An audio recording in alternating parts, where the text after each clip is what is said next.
I'm Spencer Levy, and this is the Weekly Take. Our heads are in the cloud on this program, and we're talking about a sector that's been on cloud nine for operators and investors.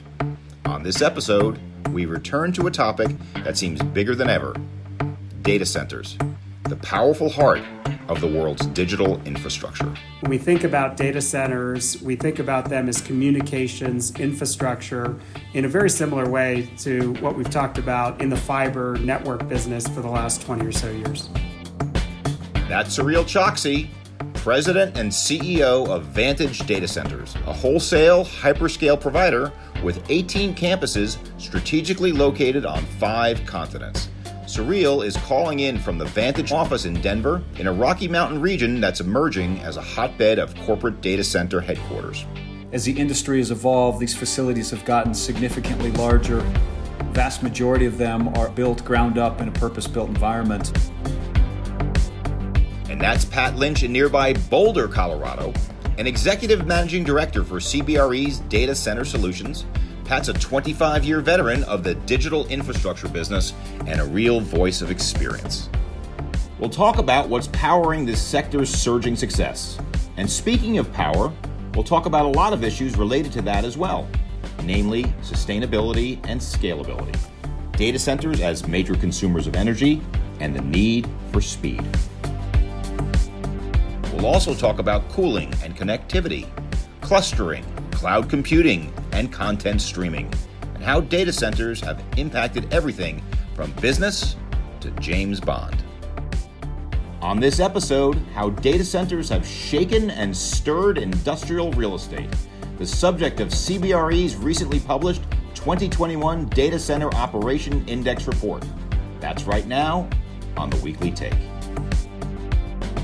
Welcome to the Weekly Take. Well, Sureel, let's start very basic and then we'll expand the conversation of just what is a data center? Because when I started in this business back in the mid-90s, the data center was the closet next to me with a bunch of blinking lights.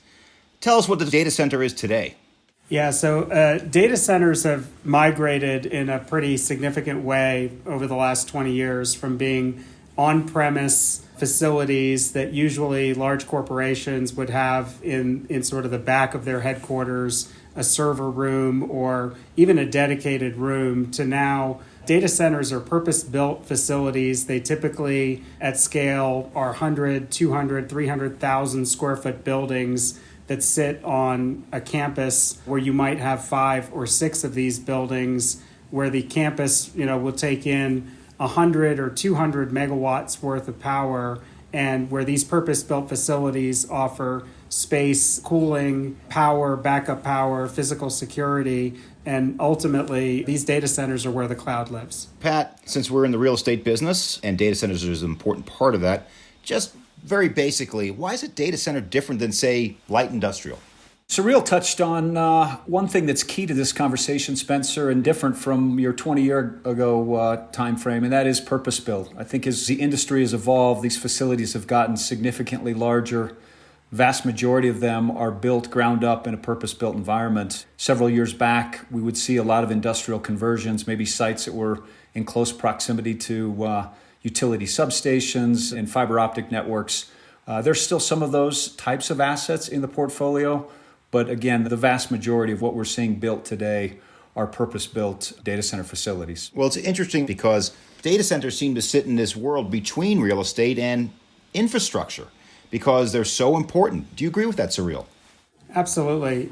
First and foremost, power is a key ingredient for data centers. A lot of these data centers are located very close to large-scale substations and typically with a need to bring 100 or more megawatts of power, which is a lot more than you would need for a traditional office building or industrial type setting. The other key part of infrastructure is that a data center without excellent fiber connectivity, it really isn't a valuable data center. When we talk about the cloud and the infrastructure of the cloud, it's a data center that's connected to fiber networks that has massive amounts of power. And so when we think about data centers, we think about them as communications infrastructure in a very similar way to what we've talked about in the fiber network business for the last 20 or so years. Now, infrastructure is a big term. It could mean anything from water power plants to parking meters. But in this instance, this infrastructure tends to, not always, cluster in certain places. Patrick, talk to us for a moment about this clustering effect. Why is it important?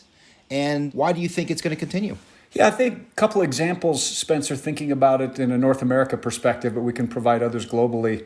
Certainly Northern Virginia and Silicon Valley are examples of data center clusters. Northern Virginia really emerged early on in the fiber optic telecommunication days as a beachhead, if you will, for the industry. So you're looking at a location where you've got significant undersea cables that have landed in that area, continue to land. From a cost competitive market, you've got relatively low power and sales and personal property taxes. And then you do have a situation where so many data center requirements are coming out of there that they just tend to grow on themselves.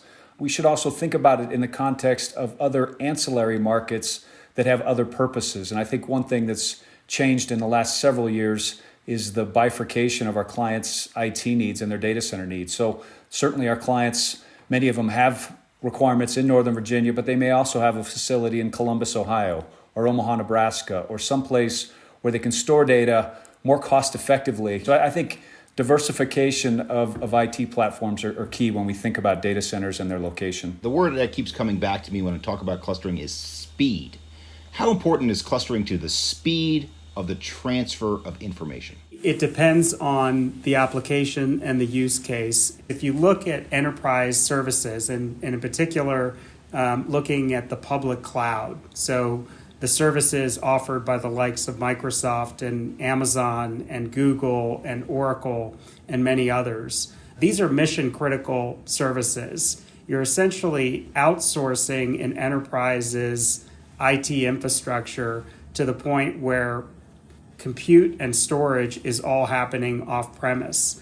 The Microsoft Outlook or even the Microsoft Office applications that sit conventionally on a desktop now have thin clients that sit on the desktop, but ultimately all of the compute, all of the storage behind these applications resides elsewhere in the public cloud. That's where latency and speed are critically important. That's why you see, notwithstanding the higher cost of developing data center infrastructure in markets like a London or a Frankfurt or Silicon Valley or even in Ashburn, given land constraints in Northern Virginia, you see a clustering of data centers because it's critical that this mission critical infrastructure is a very high performance, low latency service that's provided to businesses. Pat, the word that keeps coming up here in this conversation is cost, and clearly the biggest cost is energy. Talk to us a little bit about some of the energy considerations and some of the energy innovations you're seeing. It's definitely early stage, Spencer. I think the one common theme that Sureel and his peer group, and then certainly the clients in the space, are driving is a desire for sustainable, carbon neutral.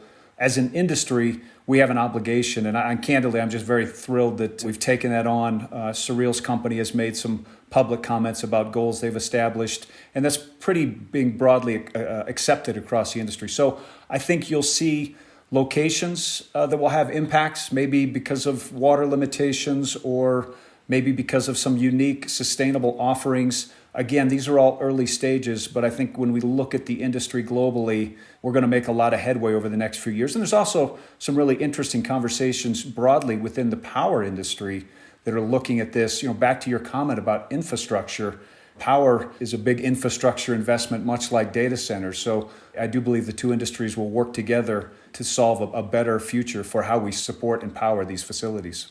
Well, Pat, since I'm a big Star Trek fan, I just feel I have to say, damn it, Jim, I need more power.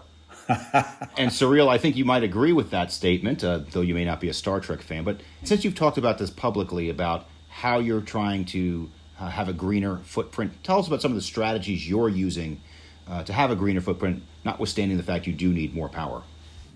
Yeah, we definitely need a lot more power everywhere, and that's for the benefit of our customers. That said, we're focused on a few things to drive the most sustainable carbon neutral approach possible. So one is renewable power, which is plentiful in certain markets and is very difficult to come by in others. But markets like the Pacific Northwest, markets like Canada where we operate, we have 99 or 100% renewable power, which is a great solution.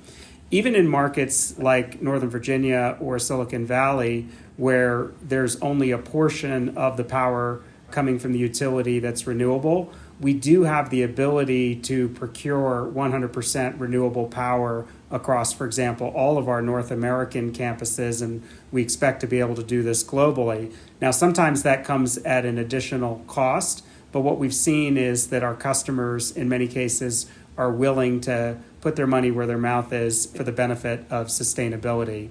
And then maybe the last comment I'll make is around sustainability goals. So as Pat mentioned, Vantage recently announced a carbon net zero goal by 2030 for the emissions that we directly produce at Vantage. And so we've got a number of efforts underway, ranging from purchasing carbon offsets to looking at deploying renewable sources of power or backup power at our facilities. And of course, focusing as much of the development as we can on areas that have renewable power for the benefit of our customers in order to be able to drive reduced carbon emissions. I think Sureel made a really key point, which is something we've, over the last few years has changed. And that's back to my point about the industry really striving for sustainable alternatives and the willingness for clients to evaluate overall cost with the sustainability lean to it. And that's a big change, whereas 3 or 4 years ago, the client was asking the question, but they didn't want to pay any more for it. So I think that's a big change that I think is key to the industry. Relative to the types of power, I think it really depends on the geography that the site is being evaluated and what's available there, things like hydro or solar or batteries or those types of things. Yeah, definitely, Pat. Agree with all that. Hydropower, where it's available, is very compelling. Pacific Northwest, up in Canada, 2 examples where you can get effectively 100% renewable. Solar is definitely in the toolkit, although it is challenging to scale, and it also requires a lot of land. I mean, typically what we see with these data center clusters, Spencer, that you were asking about earlier, is that they're not in Iowa or they're not in South Dakota. These clusters are in major markets with high population density and high land cost. And so one of the challenges of solar, even in a market like, for example, Phoenix is a market that we develop data centers in, is that solar consumes a lot of real estate. So it's actually quite difficult to deploy at scale, although can be deployed in a way that makes some modest impacts towards renewable solution. And then one of the areas people are talking a lot more about over the last couple of years, and I think there's some momentum in this regard,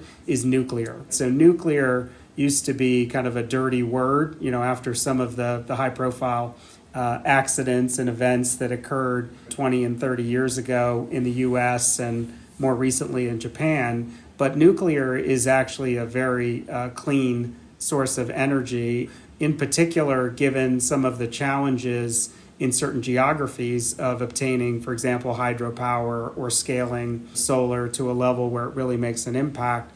It's an area that I think the data center industry is starting to evaluate more seriously as a potential source or another source of clean power. I think in addition to talking about we need more power, there's also ways to use less power. What we've also seen is innovations in the construction of the data centers themselves, number one. Number two, some really cool ideas like putting them underwater where it's frankly cold, and cold is the number one cost of keeping data centers fully powered. Sureel, what are some of these innovations you're seeing and maybe pursuing? There's a few. Number one is that for every kilowatt or megawatt of power that you deliver to the server to power up a computer, you need additional power to cool that server or cool that data center. And so there's been a lot of focus really over the last several years on the concept of minimizing your so-called PUE or your power usage effectiveness. So if it takes 1 kilowatt of power to power a server, then how much of a fraction of that do you need to cool the servers. PUEs in the industry used to be 2.5 or higher, which meant that for every kilowatt that went to go power the server, you would invest another kilowatt or a kilowatt and a half of power just to cool it. So very inefficient versus today, data centers typically require between 20 and 30% of the power required to power a server in order to cool a server. So a PUE, not of 2 or 2.5, but instead of 1.2 or 1.3. So data center design and ensuring that these facilities are highly efficient so that you're only cooling what you need to cool when you need to cool it with air conditioning and potentially taking advantage, for example, of ambient temperatures when it's cooler out. That's one big area of focus, just to reduce the sheer megawatts of power that are required for a data center. Another is new technologies such as liquid cooling. I mean, when you think about artificial intelligence, you think about machine learning and all of the computational intensity that comes from these emerging applications, it is just too difficult to cool these servers with air, just given the sheer amount of heat that they emit. So a number of companies are investing in liquid cooling technologies where you're bringing liquid to these racks that hold servers in order to be able to cool these very dense, computationally intensive workloads. So, Sureel, since you've mentioned kilowatt hours, megawatts, I have to ask you, and since I'm only an amateur podcast host, I have to repeat a joke I did on a prior show. I have to ask you, just how many gigawatts does it take to build a time machine? 1.21 gigawatts. Yes! That is why Sureel is the president and CEO of Vantage Data Centers. That's right. We can end the show right there. All right. Good answer, Sureel. Best answer of the show. So, Pat, let's turn now to the real estate side of this. And the real estate side of this is every one of my investors wants to buy data centers. They want to buy life sciences, all these alternative forms. What do you tell them? Digital infrastructure is a fantastic place to invest. When we think about what the future is going to hold for not just data centers, but 5G, edge computing, fiber, undersea cables, towers. This world is going to be even more connected 5 years from now, 10 years from now. And so I think if you look broadly at a collection of the industry, and I like to refer to it, as you've heard me say a couple of times, Spencer, as digital infrastructure, I think there's some significant opportunities, particularly when you look at maybe countries and regions that are underinvested, places like Asia Pacific or Latin America. Sureel's company just made some significant moves in Asia Pacific that he may want to talk about. So I think there's still a lot of room in the space. It's also gotten very crowded when you think about the number of large private equity companies that have moved into the space. There's a couple of questions, Spencer, that I would ask as a follow-up to your comment, but I do think long-term, and there's a reason some of these large institutions are moving into the space, is because of the opportunities with digital infrastructure globally. And then candidly, the need to connect them all globally. When you think about a company like ours with 120,000 employees spread across the globe, the technology, the infrastructure, the investment it takes for all of us to be connected is absolutely incredible and massive. Yeah, the other thing about these digital infrastructure assets or data centers is these data centers are not like an office building where you move in and then potentially 5 or 10 years you move out. I mean, these are highly interconnected facilities. There's compute and storage for hundreds or thousands of companies individually that's running in these data centers, connected to both a local, a national, and in many cases, a global network. And so when you think about the fact that these purpose-built data centers are 40, 50 plus year assets, so long as you maintain the mechanical and electrical infrastructure on a regular basis, and you think about how high the switching costs are and how difficult it is to move out of a data center. When you think about data centers from an investment standpoint, you start with the term of these customer contracts, which tend to be very long and let's say on average 10 years. But when you actually think about the stickiness of these applications and these data centers and the longevity and difficulty of moving out. These are really assets that you want to think about in terms of decades as opposed to simply focusing on the term of a contract, whether that's 5, 10, or 15 years. Well, Sureel, let me dig into that. My background is a capital markets guy, and I'm always looking for risk and return, and I'm trying to compare the dollar I can put into data centers versus the dollar I can put into an alternative real estate asset type. So when I talk to my friends about the life sciences sector as an example, I say I love the sector, but it's very hard to buy. It's much better to build today because the opportunities to buy are very hard to find, typically older facilities. What's your point of view, Sureel? Build or buy, and where? Yeah, I think it really depends on what you're looking for. But I mean, I'll give you one perspective from an operator, which is Vantage. So as we've extended our platform over the last 5 years from the Western U.S. to a broader U.S. footprint, then north of the border to Canada, to Europe, and now Asia Pacific, we've done a combination of buying and building very deliberately. Our focus is always on building whenever we can. We like to build to the same design everywhere, provide the same level of service to our customers. But when we first extended into Canada, which was our first international market, or when we first extended into the UK and Europe a couple years ago, or more recently with APAC, we determined that both in terms of accelerating time to market, also acquiring a team that can work with us to accelerate all of our greenfield and build plans, there's merit in acquiring assets in addition to building. But of course, our preference is always to build. And if you look at our investment over the last 5 years, 80+% of our investment has been in greenfield construction and building versus acquisitions. So Pat, let's get a little bit more real estate here for just a moment. Where are you seeing yields there today? That's number one. And then fundamentally, I hate to bring up what I think is a not well-known issue, is that last couple of years we actually saw rents declining in data centers. Do you think that's changed, and will that go in the other direction? Yeah, let me take the rent decline first, because I think there's a clarification on that. And Sureel alluded to this earlier. When you think about scale, are rents declining, Spencer? Absolutely. But we're also building at a scale 5 to 10x what we were building at 10 years ago. And that scale is also being built more efficiently when you think about sharing generators and backup systems. And so it's not apples to apples, I do think, and we're absolutely seeing in certain markets, Northern Virginia, Silicon Valley, prices not just stabilizing, but starting to go up. And then the other component of pricing, which we need to be clear about, is what are we talking about? A very highly connected carrier facility in Dallas or Northern Virginia or London, rents have been going up pretty consistently because that facility with cloud and cloud on-ramps is becoming even more in demand. So I do think it's important when we talk about pricing to think about the actual facility itself. And then when we think about yields and returns, it's kind of a similar discussion. On a single tenant, Northern Virginia, 10-year hyperscale credit leaseback, those are trending below 4.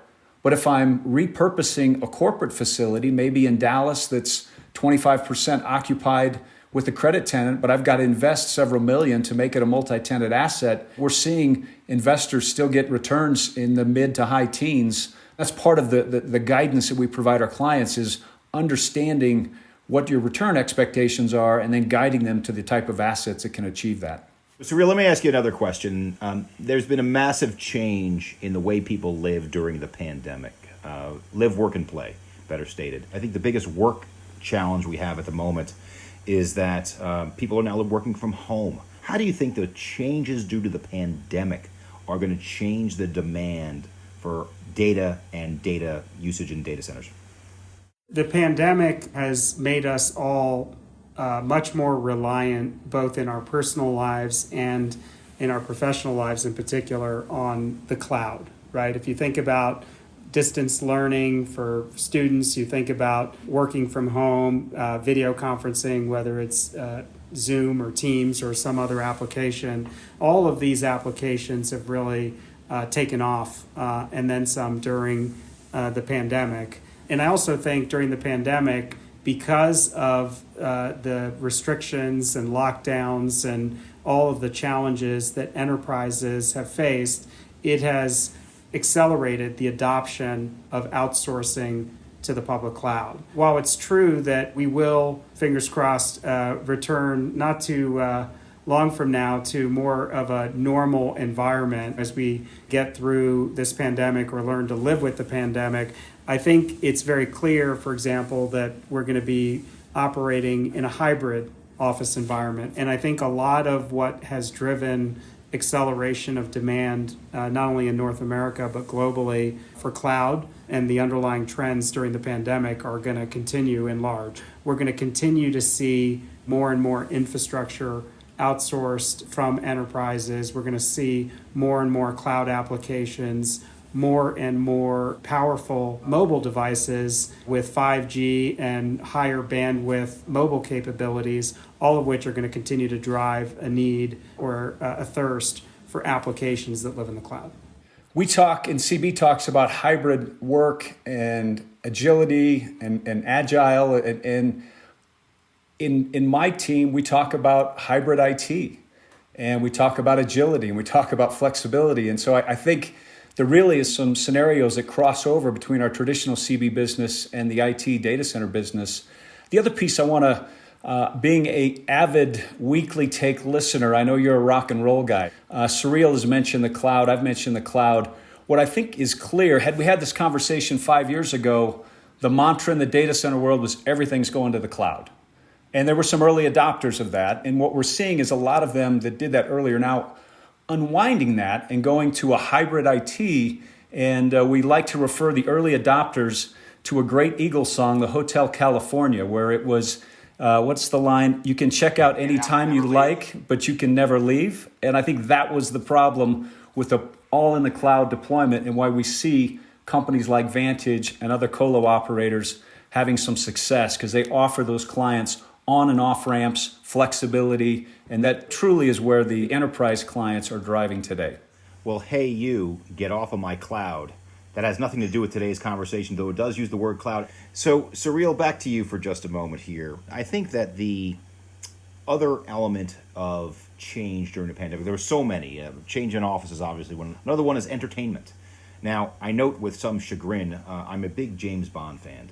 And I was reading a list the other day, and they named the number one all-time James Bond movie as Her Majesty's Secret Service with George Lazenby, which would not make my top 20.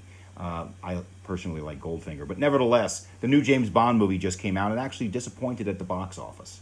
So, combined with the declining sales at the box office, even with a mega hit like James Bond new movie, how much do you think streaming is going to keep the cloud going and data centers vibrant for years to come?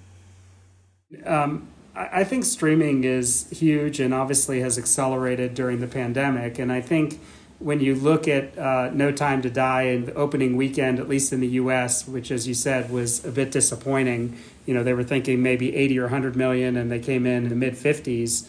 The question is that because Daniel Craig is too old to be James Bond, or is that because we've all as consumers started to adapt to being perfectly comfortable and maybe preferring streaming, even if it's a couple weeks or a couple months later at home or on our mobile device while we're on a plane or on a train, versus having to consume that content at a theater. What we're seeing is that the pandemic has really, for a period of time, created a dynamic where almost anywhere you lived around the world, whether it was for 12 months, 18 months, or even still, you weren't able to go to a movie theater. And that doesn't mean that people weren't consuming content. Arguably, they were consuming a lot more content than they ever were, given the lockdowns and given they had extra time on their hands, not having to travel, etc. I think streaming continues to be a very large source of content, and not just from a theatrical perspective or TV show perspective,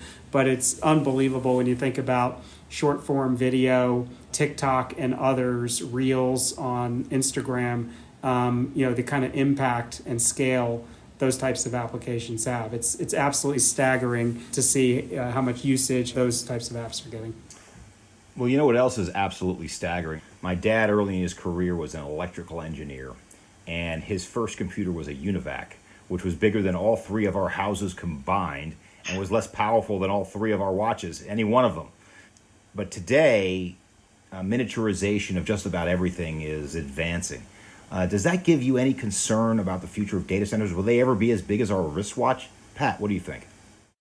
Just the opposite. We can talk about 5G and edge, and certainly a lot of that is going to be driven by the content that needs to get there.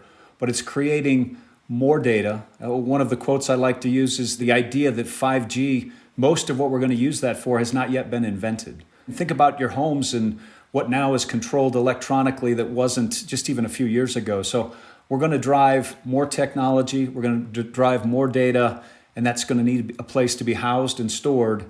And I think long-term, high-quality facilities will need to continue to be built and will do very well. Well, I think there is some risk to some measure of innovation, but I think the one thing that could change the game is superconductivity, where you're able to transmit electricity over tremendous distances, which would then enable you to use really green power from much further away. Because right now, I understand that you can't transmit electricity any further than 300 miles, and that within high-density locations, much, much shorter than that. So maybe that's the technology we should be looking at. Any words about that, Pat? It's amazing the money that's being invested into lots of different technologies in the space, some of it sustainability and a lot of things you speak about. I should also make a comment, Spencer. While I'm bullish long-term on the space, because the demand has been so high, there are older assets, underpowered, maybe lacking connectivity, that do not have a long-term viability in the space. And maybe we've seen a couple of assets converted to grow facilities. We've seen some assets converted to electronic vehicle fleet charging stations. So there are older assets that will find an alternative use and won't have a place long-term in the data center and digital infrastructure space. Listen, for the 20 plus years that I've been in the communications infrastructure business and involved in and around data centers, I've continually gotten the question from investors, isn't this miniaturization of devices and the fact that you're seeing, in your example, the big multi-room UNIVAC type computer or mainframe type computer getting distilled into a pizza box sized server. And when you think about even GPUs or graphical processing units produced by the likes of NVIDIA and others, the amount of computational power that they can fit into very small footprints is really amazing. And isn't that going to diminish somehow demand for data centers, or are we not going to need a lot of space anymore in data centers? I think the answer that we've seen over the last 20 years, and I think as we think forward at least the next 5 or 10 years, I'm not sure I can credibly look beyond 10 years, is that the miniaturization coming with it is a need for more power, right? The newer iPhone or Android device, the Apple Watch, the server, the GPU, all of this requires more and more computational power and storage, which requires fundamentally more power. One of the great things about our industry is that we don't charge on a dollars per square foot per month basis. We charge rent, but we charge it on a dollars per kilowatt per month basis. So while it's true that the data centers that we and others are building today are more quote unquote dense, meaning all things being equal, there's modestly less square footage that we're building for the amount of power. The way that our business model works, and frankly, the lion's share of the CapEx that we invest and others invest in data centers isn't the physical real estate, the industrial warehouse. It's the very expensive power and cooling infrastructure that is this very long-term, long-life asset. Yes, things are getting smaller. Yes, the data centers, I think 10 or 20 years from now, will be marginally smaller. But if you look at the business model and where the investment is going, it's really all in power and cooling. The denominator is power. And so it's more of an opportunity as we see power needs scale exponentially as opposed to a threat to the industry. Well, I think that speaks to something I've been talking about for years. Infrastructure and real estate are two peas in the same pod. And maybe infrastructure is more important, more durable over the long term. So very well stated, Sureel. One other comment, if I can make, Spencer, Sure. just about the technology part of technology real estate, because when you think about a data center, it's often described as technology real estate. People say, well, isn't there a high risk of technological obsolescence in a data center?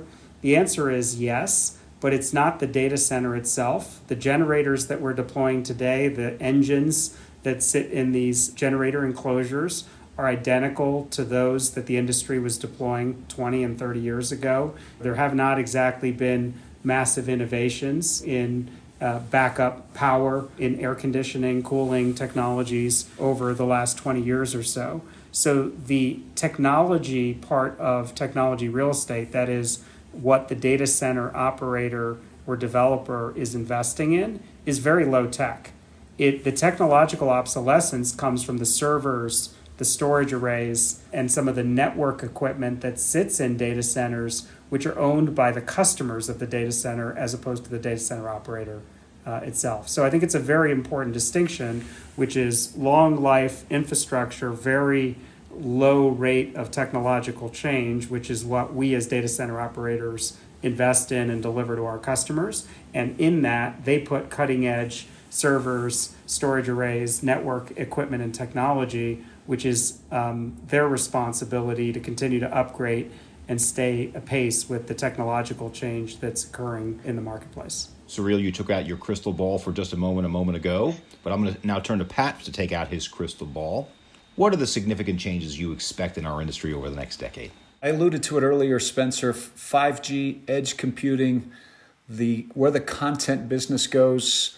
Like you, I happen to be a big sports fan, and what is the ability to, even over the last 3 or 4 years, the ability to watch a sporting event while you're outside at the gym or watching a soccer game or something. It's just fascinating. So I think the things that we're going to see 10 years from now, at least for a gentleman on the back nine of his career in terms of longevity, it's beyond my crystal ball to visualize, but I know one thing, it's going to be a lot of fun. When I think ahead 10 years, what's really clear, and Pat touched on this, is that whether it's in a consumer or in a business setting, whether it's in a highly developed country or developing markets, the ubiquity of real-time access to content of all forms is going to become more and more pervasive. So what does that mean for the data center industry? I think, number one, it means, a lot more data centers, including at the core of the network, massive hyperscale data centers that get larger and larger and larger.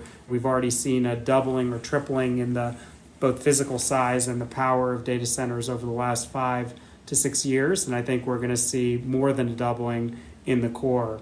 But we're also going to see data centers increasingly at the edge, and there's going to be, like any industry as it develops, you're going to see a bifurcation of, core, edge, even micro edge, smaller data centers that are as close as possible to the end user, whether that's an enterprise or a consumer. So I think what we're saying is you're going to see a proliferation of data centers. Not all data centers will be built the same way. Not all will serve the same applications. But ultimately, the amount of data, the amount of content, the amount of compute that's going to be required 5 or 10 years from now is going to be a massive multiple of what it is today, which I think bodes really well for our industry. On behalf of the Weekly Take, I want to thank our friend and guest, Sureel Choksi, President and CEO of Vantage Data Centers. Sureel, great job. Thanks for joining the show. Thanks, Spencer. And I want to thank, of course, Pat Lynch, the Executive Managing Director of CBRE Data Solutions. Thank you for joining the show. Spencer, you're too kind. Thank you. For more information on digital infrastructure and our show, we've got plenty stored in our corner of the cloud, including a link to CBRE's recently published 2021 Data Center Operation Index. It's posted on cbre.com/theweeklytake. As always, please share the show, subscribe, rate, and review us wherever you listen. We'll be back next week to talk about the economy and the REIT sector. A conversation on what could be a very interesting time for the markets and our business. For now, I'm Spencer Levy. Be smart, be safe, be well.